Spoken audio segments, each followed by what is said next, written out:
So let's learn about annotations in Java. So annotations are like, metadata. They provide additional information to the compiler or to the runtime environment or other tools.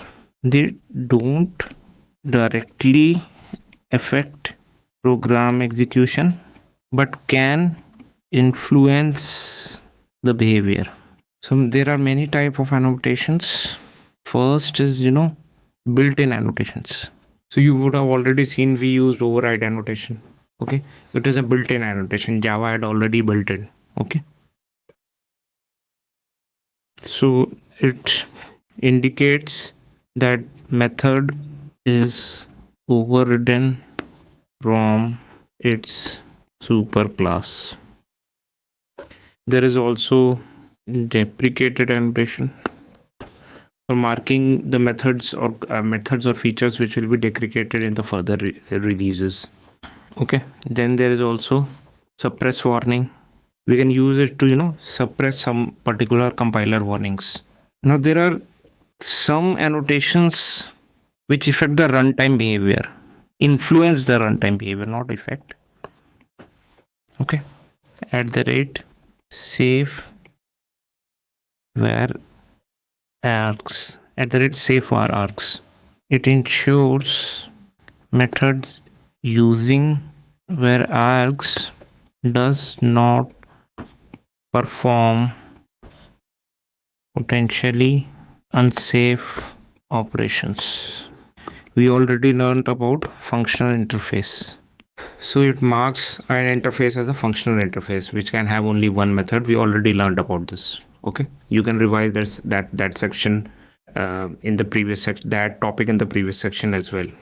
So both these were built-in annotations. Now there are some metadata annotations as well. For example, there is target annotation. So basically these annotations apply to other annotations. Okay, so this target annotation applies where any particular so these meta annotations are annotation for annotations. Okay, so when we create an annotation, we can use these meta annotations to define the behavior of that annotation. So this target annotation specifies where can you apply this annotation, at the class level or at the method level or at the field level.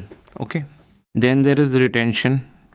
So this defines whether the annotation is available at runtime or compile time, or only for source code or documentation, you can say. So when is the annotation available? Okay, this is retention. Then there is also documented annotation. It indicates that an annotation should be included in the Java doc. And then there is also inherited annotation.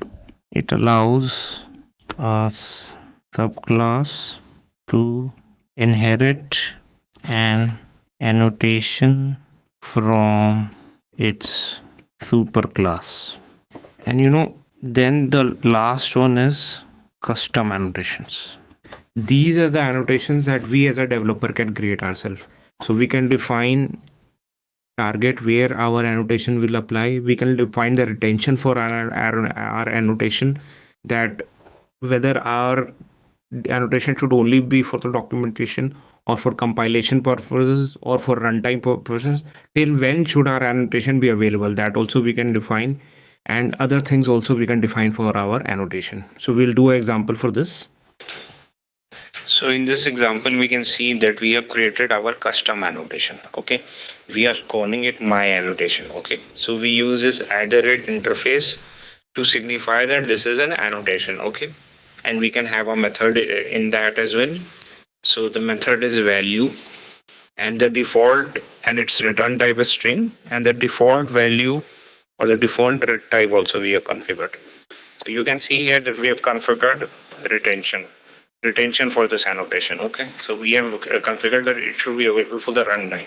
We can also say at compilation time, or only at source time or documentation time.